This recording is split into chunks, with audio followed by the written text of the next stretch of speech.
Anong sakit? Ano? Kailan pa?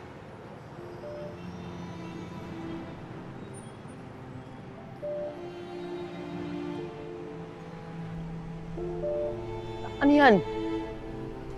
Saan mo nakuha yan? Doon ba sa kubento? May nanakit ba sa'yo? Hindi. Meron akong aplastic anemia. Rare blood disease. Sakit sa dugo? Saan mo nakuha yan? Kailan pa? Kailan pa yan? Matagal na ako na-diagnose. Nalaman ko to nung umalis ako sa ampunan kasi requirement doon sa unang trabaho ko na magpa-medical ako. Kaya nalaman ko na may ganito pala akong sakit. Sa totoo lang, ito yung dahilan kung bakit hindi ko rin nabalikan si Jello agad sa ampunan. Kung bakit gusto ko talaga siyang mahanap doon. Kailangan gamutin yan. Anong inuminom ka ba ng gamot? Anong operasyon? Kailangan mo ng dugo? Pwede akong mag-donate. Salamat, Sig. Pero wala na rin kasing lunas yung sakit ko eh. Sigurado ka, wala. Nakacheck ka na ba sa ibang doktor? Gusto mo samahan kita? Baka mali lang sila, baka nagkamali lang sila. Nagawa ko na din yan. Pa-check na rin ako sa ibang doktor. Pero pare-pareho lang naman din yung sinasabi nila eh. Nagagamot naman ako ngayon. Pero darating din talaga yung panahon na malala yung sakit. Kaya sa mga natitirang panahon ko dito sa mundo, gusto ko lang talaga makasama yung kapatid ko. Saka makitang maayos yung mga sister. Tayo. Ano tayo? Sa totoo lang, Sig. Gusto ko.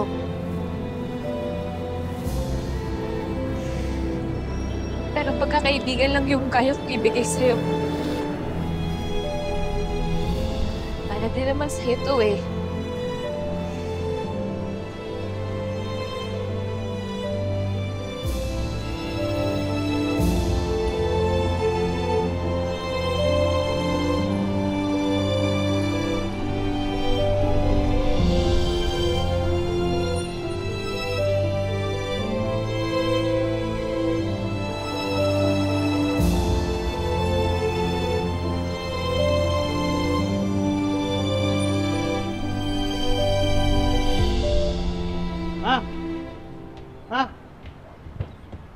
Sinasabi ni Rendo na siya daw nagligtas ng buhay ko? Oh, hindi ka makasagot. Rata, may tinatago ka na naman sa akin, May. Hindi na ako bata. Sabihin mo sa akin totoo. May. Ma!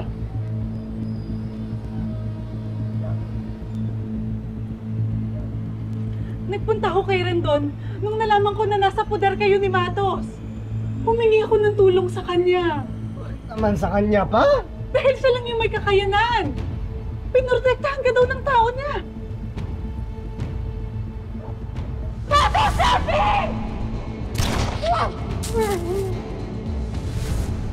Kaya ba pinatay ni Argus sa Scarlo?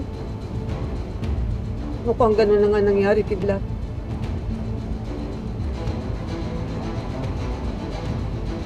Ba't niya gagawin yun? Dahil sinabi mo lang? Anak, maraming atraso si Rendon sa akin. O dahil may nakaraan kayo, kaya siya nagbabayad ng utang. Anak, pasensya ka na bilang ina. Siyempre gusto kong mailigtas ka, anak. Desperado na ako. Ayoko may masamang mangyari sa'yo, anak. Sana naman maintindihan mo ako. Ibig sabihin, utang ko yung buhay ko sa kanya. Sa isang Victor na sumira ng buhay natin, siya pumatay kay Chelsea! Kidlat, anak!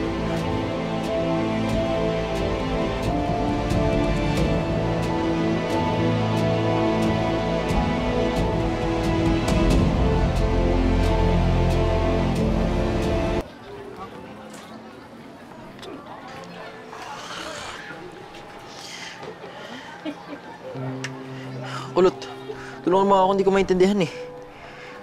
Halika nga.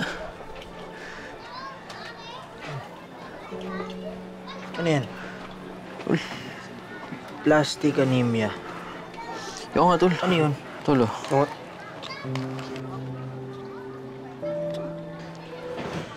Sakit sa dugo.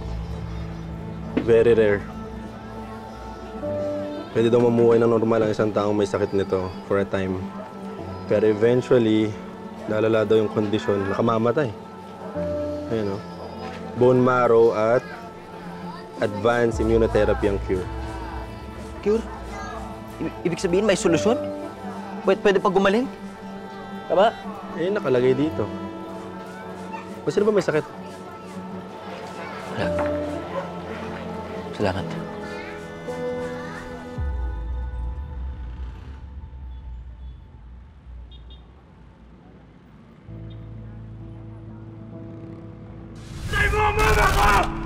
I want you to promise me.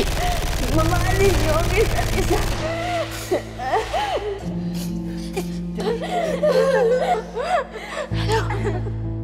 Kidlat, dapat siya yung nasa tabi mo ngayon eh. Hindi ako.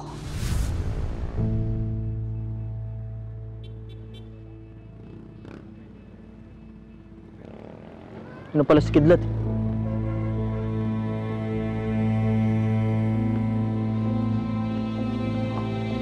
Ayos ka lang, tol.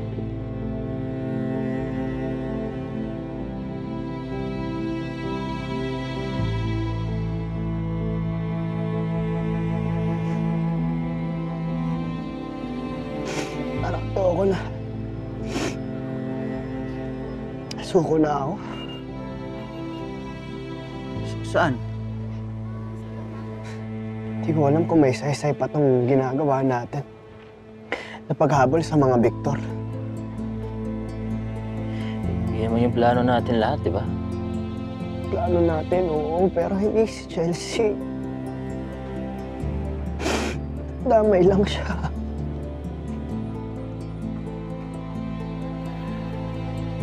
Ilan pa ba yung mawawa ng buhay dahil sa paghanap natin ng hustisya?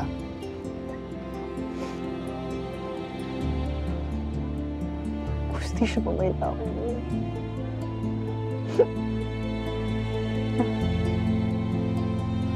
Kung di na natin sila mababalik, hustisya pa ba yung tawag doon?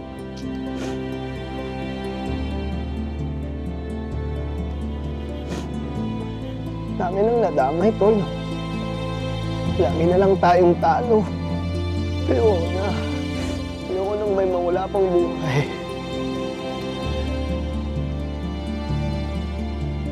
Tuko na ako, tol.